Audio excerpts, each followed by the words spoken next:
पिछले लेक्चर में हम लोगों ने देखा कि किस तरह से हाइड्रोकार्बन्स को डिफरेंट कैटेगरीज में क्लासिफाई किया जाता है। उसके सीखने के बाद अब हम लोग देखेंगे नोमेनक्लेचर और उन सारे हाइड्रोकार्बन्स का नाम कैसे दिया जाता है, ये आज हम लोग सीखेंगे। So today we are going to explain nomenclature of hydrocarbons or the derivatives of the hydrocarbons, or in a simple way we are going to learn the nomenclature of organic compounds. So these organic compounds, we have learnt the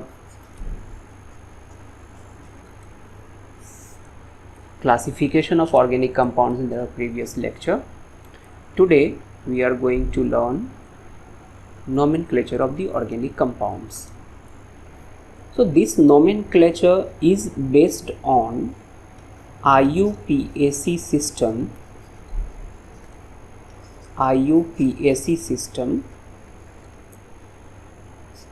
It was introduced in 1958 AD, and this IUPAC stands for International Union of Pure and Applied Chemistry and Applied Chemistry। तो ये हमारा एक system है, international union या IUPAC system है, जिसके accordingly अब हम लोग ऑर्गेनिक कंपाउंड्स का नाम देना सीखेंगे और डिफरेंट टाइप्स का, जो कि पिछले लेक्चर में हम लोगों ने देखा है, ऑर्गेनिक कंपाउंड्स का जो डिफरेंट टाइप्स था, उस सब टाइप्स का हम लोग पार्ट वाइज नोमेनक्लेचर देखेंगे कि उसका नाम कैसे दिया जाता है। सबसे पहले हम लोग नोमेनक्लेचर देखेंगे ओपन चेन सिस्टम का या ओपन चेन हाइड्रोकार्बन्स का। ओपन चेन हाइड्रोकार्बन्स, इसका हम लोग इसमें दो पार्ट करेंगे। एक पार्ट होगा straight chain hydrocarbons, straight chain hydrocarbons, and second part would be branched chain hydrocarbons. Branched chain hydrocarbons, तो इसे हम लोग दो पार्ट में बांटेंगे। एक स्ट्रेट चेन हाइड्रोकार्बन्स होगा और एक ब्रांच्ड चेन हाइड्रोकार्बन्स होगा। सबसे पहले हम लोग देखेंगे स्ट्रेट चेन हाइड्रोकार्बन्स का नोमेनक्लेचर कैसे किया जाता है। तो स्ट्रेट चेन हाइड्रोकार्बन्स,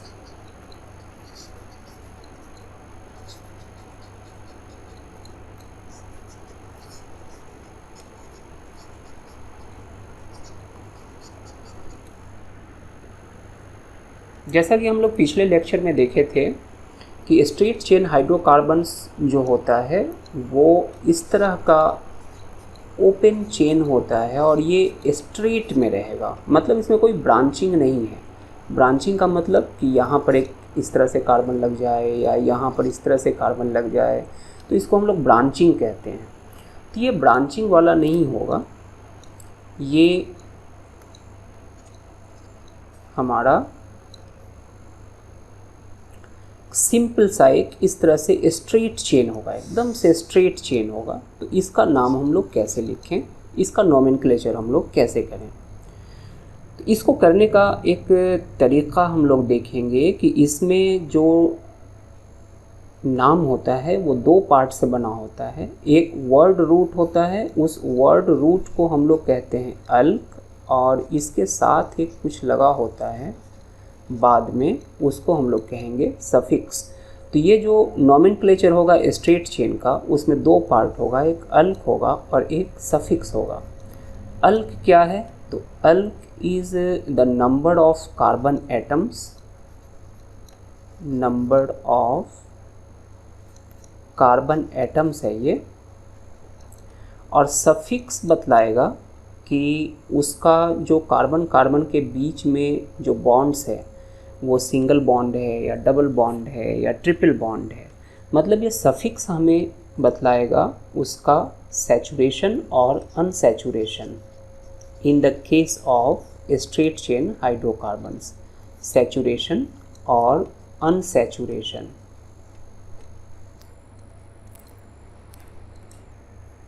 तो जैसा हम इसमें देख रहे हैं कि हमें दो चीज़ चाहिए, एक अल्क चाहिए और एक सफिक्स चाहिए। सबसे पहले हम लोग देखेंगे कि ये जो अल्क है that is the number of carbon atoms, इसको हम लोग कैसे देते हैं और इसके लिए हमें क्या करना होगा। तो number of carbon atoms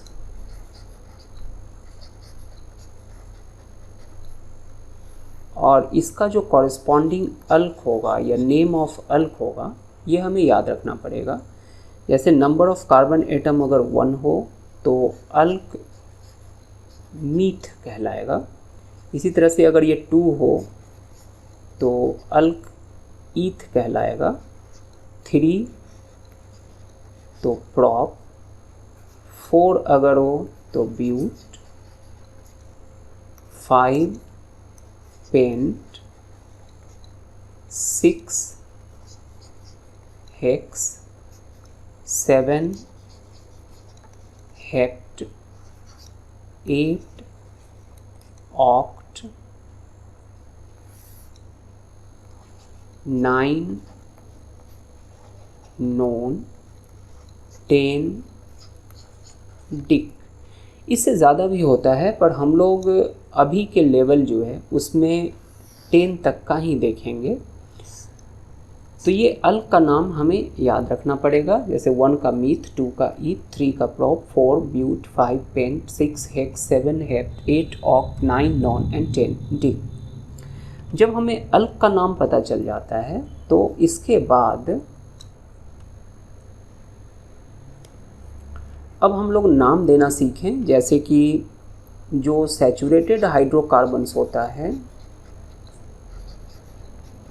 saturated hydrocarbons, हम लोगों ने पिछले लेक्चर में देखा था कि इसको हम लोग अल्केन भी कहते हैं। तो अल्केन हमारा दो पार्ट से बन गया, एक अल्क और एक N. अल्क number of carbon atoms अभी हम लोगों ने देखा, इसको हम CN लिख सकते हैं, और ये जो एन है ये हमारा है सफिक्स। तो ये अल्केन में जो ये एन पार्ट है ये बतलाता है कि वो सैचुरेटेड हाइड्रोकार्बन है। Saturated hydrocarbon means there is single bond between carbon atoms, only single bonds are present between carbon atoms. So if suffix "-ane" is added to the alk, it shows that this is a saturated hydrocarbon. तो इसका मतलब क्या कि जब saturated hydrocarbons का जब हमें नाम देना होगा तो उसके नोमेनक्लेचर में हम लोग अल्क लिखेंगे और उसके बाद सफिक्स में एन देंगे। तो कुछ एग्जाम्पल से इसको हम लोग क्लैरिफाई करें। जैसे कि एग्जाम्पल हम लें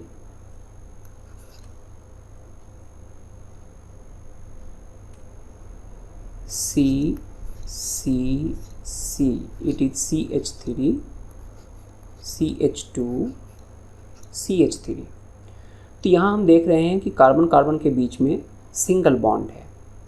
तो यहाँ हम number of carbon atoms count करें पहले तो 3 है।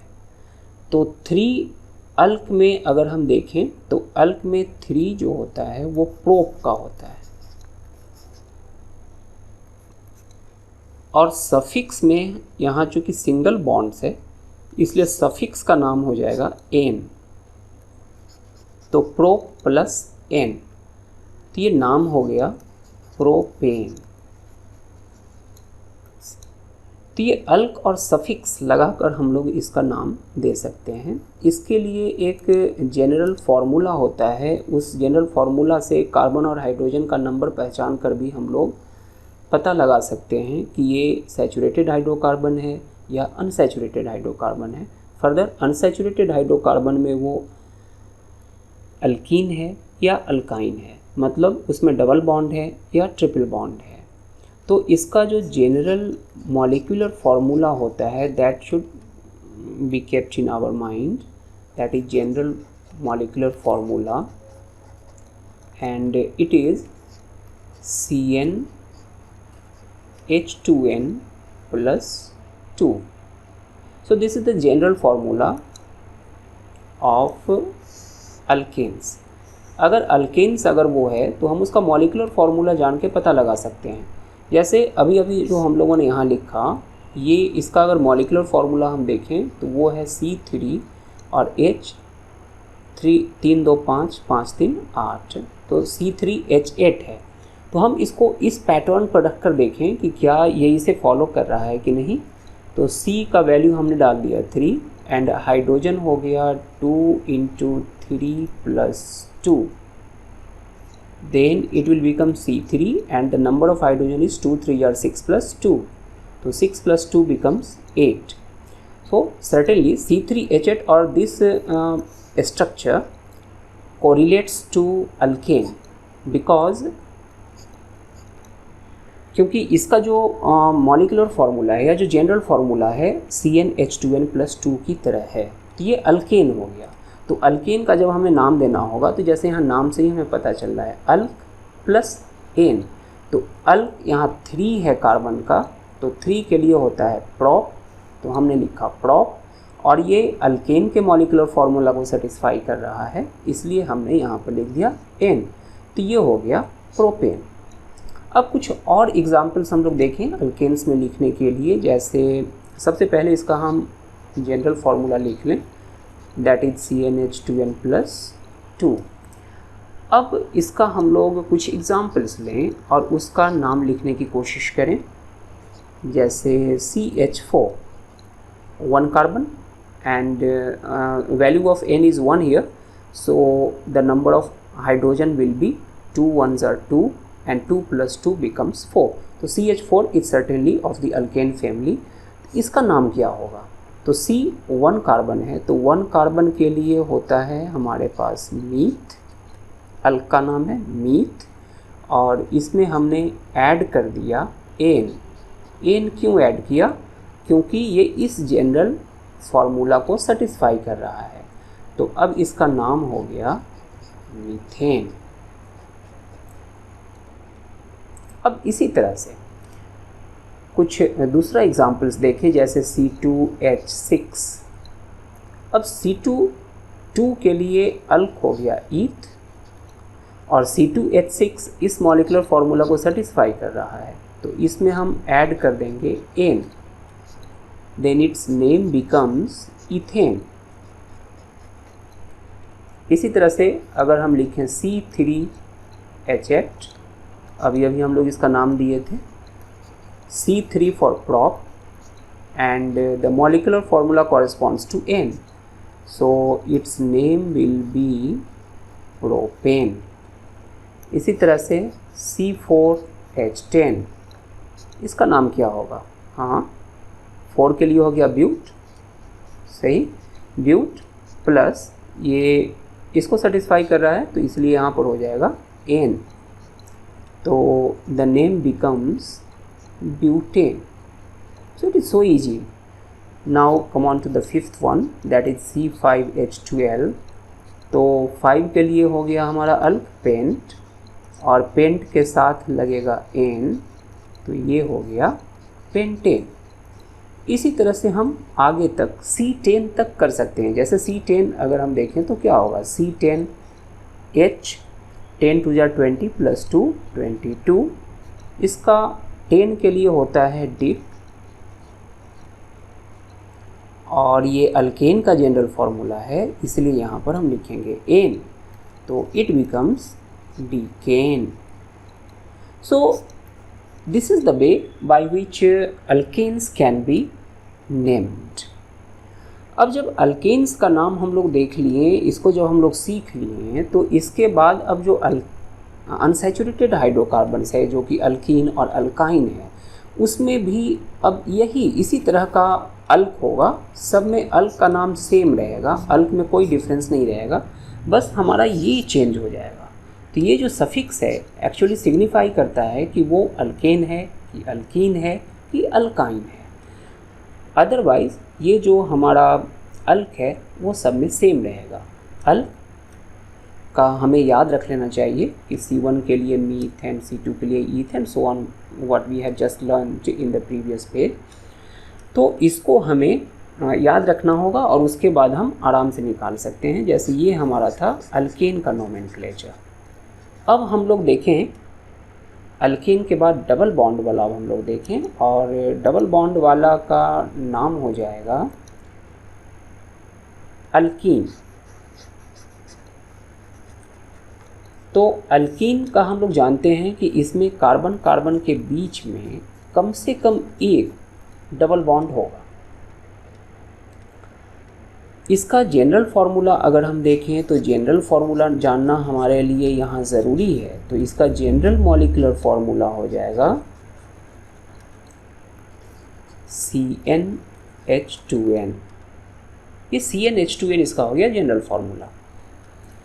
अब हम लोग इसका नोमेनक्लेचर देखें तो नोमेनक्लेचर में जैसा कि यहाँ पता चल रहा है कि दो कार्बन्स के बीच में कम से कम एक डबल बॉन्ड होना चाहिए, इसका ये मिनिमम रिक्वायरमेंट है।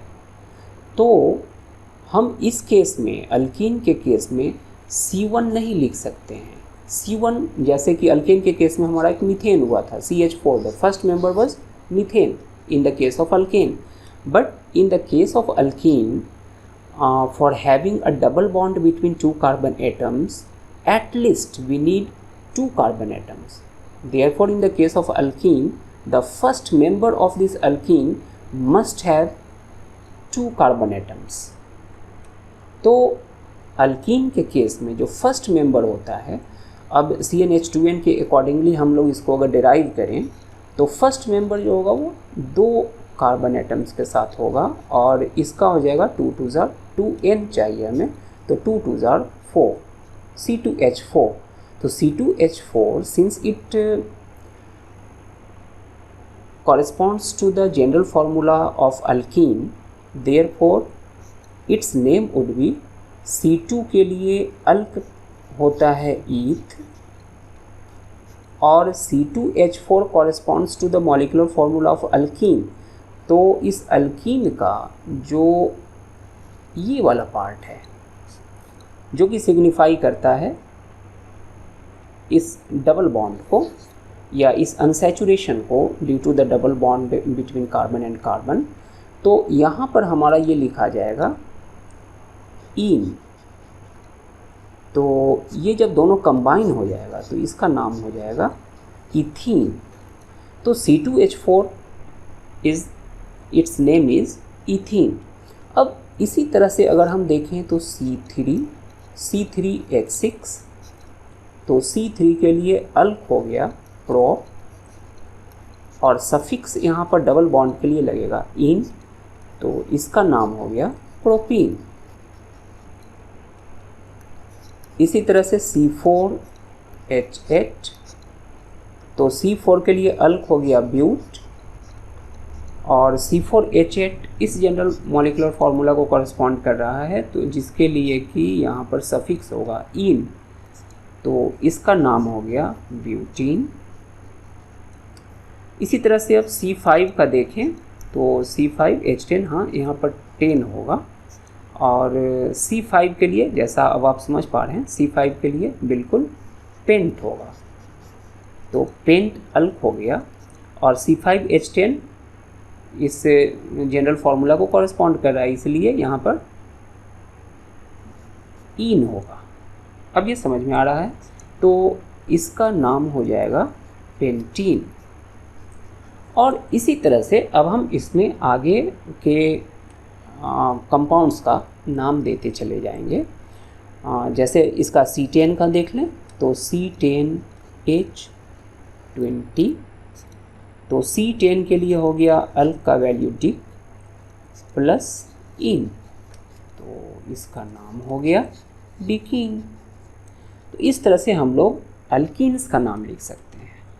और बिल्कुल इसी तरह से हम लोग अब इसका जो अगला अनसैचुरेटेड कंपाउंड है, due to the presence of triple bond between the carbon atoms, alkyne, उसका भी अब हम लोग नोमेनक्लेचर कर सकते हैं। तो नेक्स्ट है हमारा अल्काइन। अल्काइन में कार्बन कार्बन के बीच में कम से कम एक ट्रिपल बॉन्ड होना चाहिए, और इसका जनरल फॉर्मूला होगा, general formula that is CnH2n-2। तो CnH2n-2 इसका जनरल फॉर्मूला हो गया।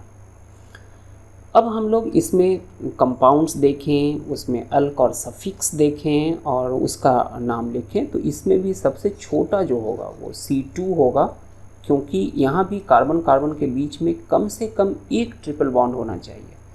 तो कम से कम एक ट्रिपल बॉन्ड होने के लिए हमारे पास मिनिमम रिक्वायरमेंट होना चाहिए 2 कार्बन का। तो जब हमें 2 कार्बन होगा तभी ये हो सकता है, इसीलिए इसका जो फर्स्ट मेंबर है वो C2 होता है। और हाइड्रोजन का कैलकुलेट करके देख लेते हैं कितना होता है। तो n का वैल्यू 2 है, तो 2n हो गया, 2 2 ज़ा 4, 4 में से 2 सब्ट्रैक्ट हो गया तो बचा 2। तो इसका मॉलिक्यूलर फार्मूला हो गया C2H2। अब इस C2H2 का नाम क्या होगा? तो C2H2, C2 के लिए अल्क होता है ईथ,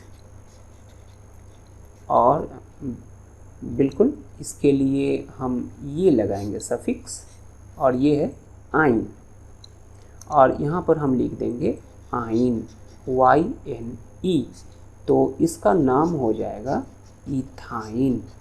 सो it is so simple to handle this type of nomenclature. अब नेक्स्ट अगर हम देखें तो हो जाएगा C3H4।